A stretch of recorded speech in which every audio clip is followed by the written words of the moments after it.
Welcome to the HCI family of podcasts. We're your source for personal, professional, and organizational growth and development. We share our own original research, explore industry trends, and interview executives and thought leaders from across the globe. Join us for practitioner-oriented content around all things leadership, HR, talent management, organizational development, and change management. Maximize your personal and organizational potential with the HCI family of podcasts. Keith Metcalfe, welcome to the conversation today. Thanks, Jonathan. It is a pleasure to be with you. You're joining us from Vancouver, Canada. I'm south of Salt Lake City in Utah. Today, we're going to be talking about why AI's productivity promise isn't materializing. Now, of course, AI is all the rage. Everyone's talking about it constantly, how it's going to take everyone's jobs. Every day almost, it seems like there's in the news some big tech companies laying off tens of thousands of people. And they always cite productivity gains with AI as the main cause, the main reason. I think if you scratch beneath the very thin surface of that facade, you start to see that that's not actually the reason, or that's, just it really is just a facade. But the reality is, it's much more complex than that. And while certainly there are productivity gains to be had, with AI, there's much more to unpack there. So we're going to explore this together today. As we get started, I wanted to share Keith's bio with everybody. Keith Metcalfe, president of Acorn, is a 25-year enterprise software operator with a practical lens on scaling organizations through skill development, not just technology for its own sake. At Acorn, his philosophy centers on tying learning and performance management together, making sure that technology adoption improves capability and backs up top-down promises with measurable positive outcomes. And I could share a whole bunch about you, Keith. You do so many cool things, but I'm going to pause. Anything you would like to share with the audience by way of your background, personal context before we dive on into the conversation? Yeah, no, I think on the topic of AI from a personal standpoint, I can share that I think I've seen this before. I'm old enough to say that. I started in tech. It's actually 30 years ago. And I started when there was like 9800 baud rate modems, and it was the .com kind of buzz, right? It was the big buildup around .com, the possibilities of it, whatnot. And I love in these discussions, Jonathan, sort of like reflecting on history, because I do think it repeats itself. Yeah. And I think there's a lot of parallels to what's going on right now. And that's both exciting and upsetting too, right? And it was before. So I think we're in a unique time that's super exciting for people who see it that way and can see the cycle of history. But for those who haven't been through that already, I mean, it's really unsettling. So from a personal standpoint, I love sort of getting into those reflections if it makes sense during the podcast. Yeah, and I appreciate the context there, right? The historical context. Obviously, the AI piece specifically is new. We're grappling with this in a way that we haven't grappled with, other specific innovations before. But the reality is we have grappled with innovations in similar ways in the past. That's why we talk about Industry 4.0 or 5.0. We talk about various stages of the Industrial Revolution. We talk about, anytime there's a disruptive innovation, we go through similar types of patterns in society. It's cliche perhaps, but you talk about going all the way back to the invention of the wheel, for example, or the printing press, or, fast forward to the internet or whatever, right? And every time there's a major disruption, there's, some upheaval in the labor market, there's displacement, et cetera, et cetera, et cetera. And so, these comments aren't new. I think everyone's heard these over and over again, perhaps ad nauseum, but it's worth contextualizing when people start to scream about the sky is falling, because that's kind of where we're at again. Like, right? This is a huge disruption. It's something that is new that people are worried about and scared about. And I think especially for younger generations, like I have 6 children. I have 2 children. Well, now my third that just graduated high school. So now I have 3 college age kids, all of whom are, like, what does the future hold for me? Like, why am I in college? Like, why am I preparing for a career? Is it even going to matter? Like, are there going to even be jobs? Like these are the things they're worried about, that they're thinking about. And I don't blame them, because that's the rhetoric they're hearing constantly, that their friends are talking about, that they're seeing on TikTok, that they're hearing in the news, right? These are all the Overall, things that are spinning in the zeitgeist right now. yeah. And but if you pull back a little bit and you gain a little bit of context, you realize like, okay, yes, yes, yes, there is disruption, and yes, there will be some displacement. Yes, all these things are going to happen, but let's cool our jets a little bit, because it's not perhaps going to be as dire, as quickly as people are screaming about, right? Yeah, I mean, I can only reflect on my sort of limited time on this planet, I guess. And I remember during the dot-com side of things, people having very similar kind of reflections, right? Like everything's going to change. We saw similar things in the public markets, in companies, like all of that was very, very reminiscent. And I was lucky. I mean, I guess I sort of see the world more half full than empty generally. And I was really lucky. I entered technology when nobody had a technology background. Like really, like we were all from different practices because there were no other practices. There was no 15-year experience person in tech at the time. And Jonathan, those were some of my best years because I worked with people who were competent and learning, like truly learning. And a little history on me and Acorn is that's where we come from. We started in the learning community. That's where we built our solutions. And we still do quite a bit of work in that space, but years ago we made the realization the behavior wasn't changing. So the real focus, if somebody would say, "Hey Keith, what's up with Acorn and you?" We really believe, and we believed pre-AI that there was a huge problem in corporate organizations where I would say even since that time, the dot-com time when everybody was equalized. There was nobody walking around. There was no brilliant jerks. Everybody was just figuring it out, and it was wonderful. Really, it was the best time of my career. And we're sort of in that spot again, I think, on this topic. I think this tool is making everybody, especially people with 20 years experience, who've been telling people on their teams, this is how things go. And I know because I've done it. And I think that is AI sort of making that questioned again, and it's making everybody uncertain. And I like that. I think that's when people learn is when there's an equalization of experience and knowledge. And I think sort of that's what's going on with AI right now. And probably I have a couple of kids too who are going, one's in university, one's in high school. Probably why everybody's around them saying things are uncertain because those are the people who've been saying, at least since the last major technology revolution. We know how this is going to work. We know what you need to know, and now they don't always, maybe not as quick. So I'm excited by that. Yeah, I feel much the same way. I was not in the same space as you during the dot-com period. I wasn't in tech at the time, and so I can't relate fully to it the same way that you do. But I was certainly around then, and I certainly saw it unfold then. And I see, the parallels, and I see, how it's happening now. And I was around, post 9/11. I was around during the 2008 recession. I've seen the ups and I've seen the downs, and we're certainly in an interesting period now. And frankly, given everything that's going on in the world right now, AI is kind of lower on my list of concerns. You know, There's a whole bunch of other things that I'm much more concerned about. Funny you Um, say that because even from a technology perspective, we have avoided the glitz of AI marketing. Because again, if you reflect on history, that fades fast.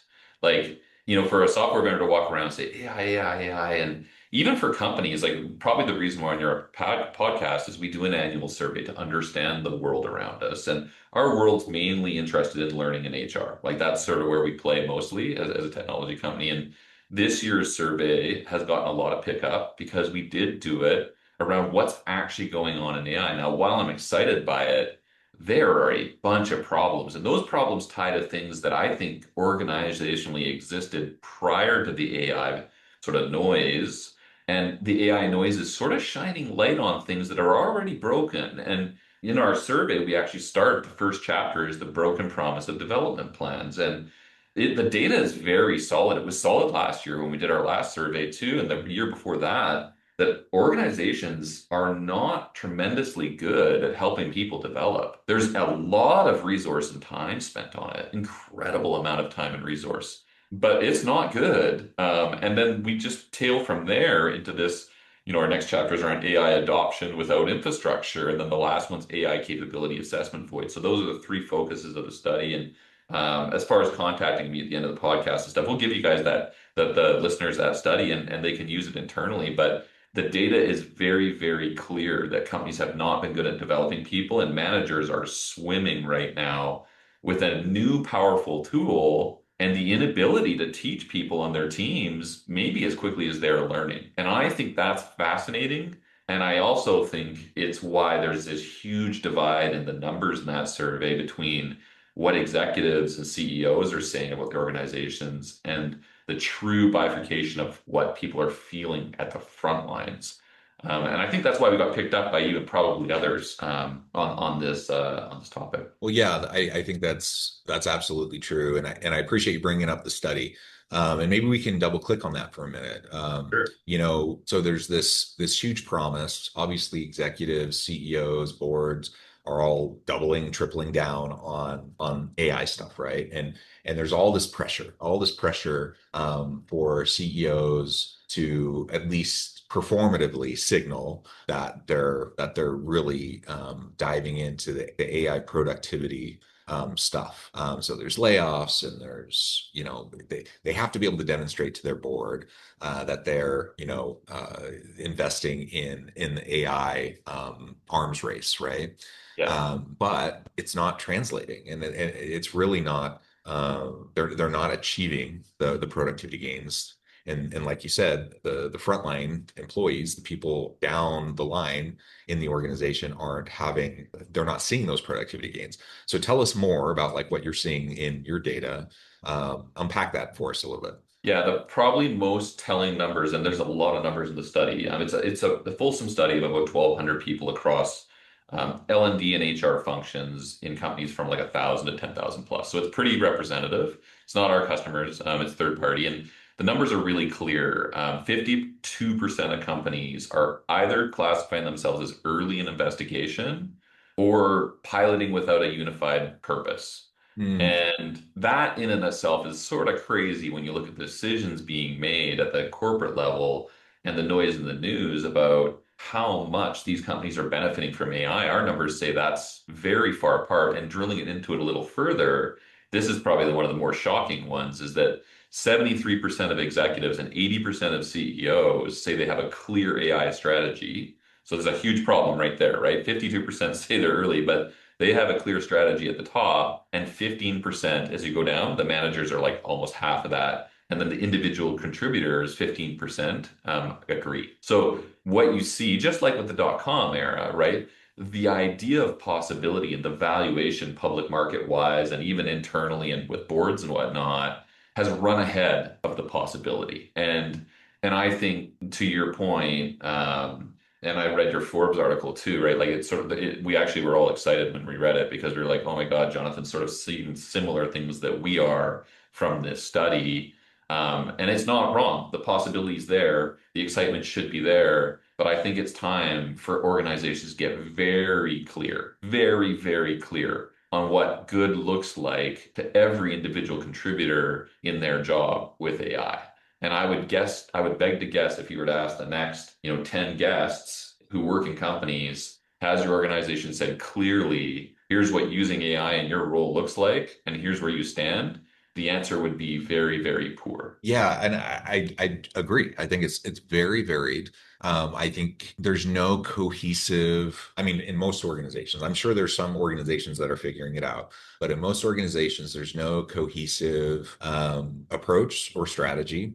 It's really up to individual employees to figure out how they're going to utilize these tools. Even if the organization rolls out, their preferred tool, right? There's not training behind it, certainly not training that keeps up with the evolution. And so you have kind of this black market behind the scenes kind of underground AI usage that occurs in most organizations. And it's just up to individuals to kind of play and figure stuff out.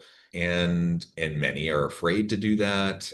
Many are afraid to admit they're doing that. Yeah. And yeah, it's just the total wild, wild west.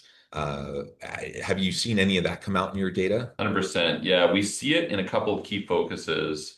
I made a mention to this. I mean, we've been preaching the concept of development plans for, we probably started on development of that side of the platform.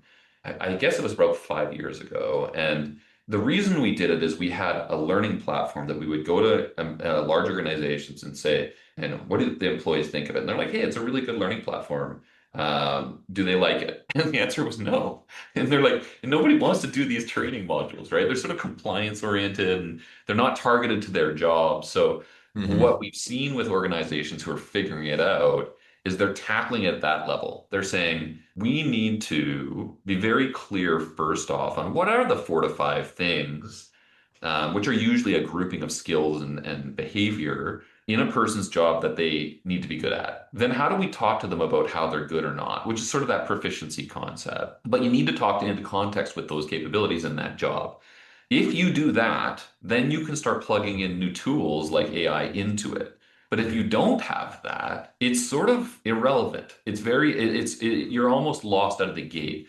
So what we're seeing with organizations that are winning is they've done that work. And simply put, they have an interface, tools, or tool where leaders and learners talk about how they're doing in their job by specific topics like competencies and skills, and then say, here's where I think you're doing, provide training to get better at it, and then measure whether that behavior is changing over time. If you have that, then what we're seeing is, and this is sort of the fun part about AI, is you can actually quite specifically map in what should AI do for you across those competencies? What should you be using? And then are you using it? So it's sort of a practical infrastructure thing for companies that are figuring it out. But it's not easy if you don't have that infrastructure because you're essentially just throwing a very powerful tool into an undefined conversation. Yeah, and I'm seeing a couple things too that are just so fascinating to me as an HR person. So I'm I'm in meetings with executives, and sometimes I observe meetings where executives are with middle managers or whatnot, where they'll float just the casual comment. It baffles me that they'll do this, that they'll float the casual comment about how AI, why do we even have you if AI can just do your job? Or they'll just like casually say stuff like that, and I'm just Yeah. like, dude, why are you saying stuff like that? First of all, no, it can't do their job. Certainly not the way you're using it currently. um Plus, I mean, that's horrible. Like, why would you even joke about that Yeah. in this context? But two, like there's no like thoughtful effort that I've seen in most organizations for, like a real redesign of work around the tool, right? So 100%. what has happened every time we've seen like these technological disruptions throughout history, we've seen displacement, and we've seen eventually like there's redesign of work, right? And as that happens, people reskill, and you have shifts in the labor market, and you have ultimately it settles and people end up in new types of jobs or redesign types of jobs or whatever. I have not seen much evidence of any of that yet. So we have all this talk about displacement, we have all this talk about productivity gains, et cetera, et cetera. But as long as there's no real effort towards redesign of work, I don't see how we're going to be able to capitalize on Yeah. much of these productivity gains, right? My team sort of caught something that you framed this ambiguous change initiative. Companies are really good at ambiguous change initiatives. They always have been. Like that's sort of what they do. This AI one is really like sticking out because when you have anything ambiguous, the human side or the human reaction is the sentiment is fear, right? Like, and we see it in the numbers back on the study. It's sort of interesting. Like 82% of execs are excited about it. And then it goes down by half as you go down. So like By the time you get to the front line, you're like at 14% excited because they're scared of it. And in essence, if you really pull back on the human side of things, what we've done to the workforce is we've said, hey, there's this fantastic new tool that's going to make things so efficient, but we're not going to tell you how in your job. And by the way, that could eliminate your job. And here's one of the things I remember about the first technological revolution around the dot-com stuff. The people who did the best at it play. Like they play without fear. They Yeah. tackle a problem and they play. Now, if you're sitting in a meeting room with some other executives and they say we're going to eliminate a job with AI, that is the equivalent of walking into like a mechanics shop and saying, we're going to get rid of the mechanics because we have a new power tool. Like, it's hilarious. And anybody who's actually played with AI, like, I'm across 4 or 5 core AI tools, and none of them sort of do everything perfect. They're all sort of get you, there's this incredible ability to get you 80% of the way there, right? Especially if you're working like in Claude Code or anything like that. It is so funny. It would be literally like having an executive walk into a mechanic shop and saying, we're getting rid of all the mechanics because we got this power tool when you understand it. Now, it doesn't mean the power tool isn't awesome. And it doesn't mean it couldn't make mechanics more efficient. And it might mean you might not need as many, but man, like it is hilarious what's happening out there on this topic right now. And I think your point around making it meaningful to people's jobs is where we're hyper focused from a technology standpoint. We do some really neat stuff, but at the end of the day, every one of our customers, we say, your employees need a development plan day one. Your leaders need to speak a language that they understand about their job. And then we can plug in topics like tools such as AI. But if you don't have those things, get ready to suffer from what the numbers in the study tell us about this AI capability assessment void. It's wicked, and I think it will filter itself out. Yeah, excellent. Well, Keith, this has just been a fascinating conversation. I know we've only scratched the surface here, but I know at the time I need to let you go and get on with your busy day before we wrap things up. I just wanted to give you a chance to share with the audience how they can connect with you, find out more about your work, your team, where they can find the report, etc., and then give us the final word for today. Yeah, go to acorn.works. It tells you what we do from a technology standpoint. Every one of your employees deserves a development plan. Every one of them needs to know how AI should help them in their job. And your leaders are asking you, they're pleading with you to help them because they also don't know how to have these discussions. And they actually haven't for a long time. So if you're trying to say, hey, the learning is going to impact performance, it's going to change behavior, hit acorn.works. My personal contact, hit me on LinkedIn. I love responding to people. I love people's thoughts around this topic. It's sort of a noble cause. Anybody who's truly trying to tackle this link between performance and learning, and having better conversations about how people are developing is making a difference in a lot of lives. I don't care if your team is 5 people large or you run a 1,000-person department. They go home, they talk to their partners. They say, here's how I feel about how people are telling me how I'm doing at work. Here's how I feel about AI. And they lose sleep over it. So if you can make it better, do it. And if we can help you, let us know. Yeah, awesome. Awesome. Well said. Keith, it has been a pleasure. I encourage the audience to reach out, get connected, find out more about what Keith and his team at Acorn can do for you. And as always, I hope everyone can stay healthy and safe. They can find meaning and purpose at work each and every day. And I hope you Yeah. all have a great week. Thanks.